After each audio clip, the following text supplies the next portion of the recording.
Hi fooders, welcome back. So in today's video we're making peppered chicken. This is so amazing. You can pair this with jollof or fried rice. Let's go. So first of all, I added fresh chicken parts into a pot.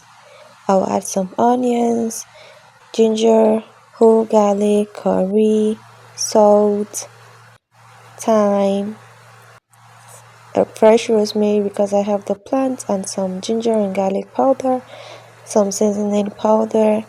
I will stir everything together, cover and allow it to cook. So after it's cooked, I'll fry this till it's golden red brown, just like that. Set this aside and then prepare the sauce. In the pan, I added some vegetable oil, onions, chopped garlic, some ginger paste, and then I'm going to stir this and then add my pepper mix. Cover until all the water has evaporated, and then I added some onions, curry, thyme, and my chicken stock.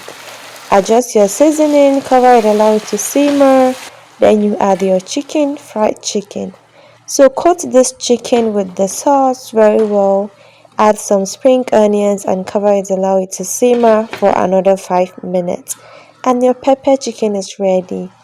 Allow this to simmer so that the juice of the sauce can penetrate into the chicken, and it's done. Follow me for more amazing recipes. Bye.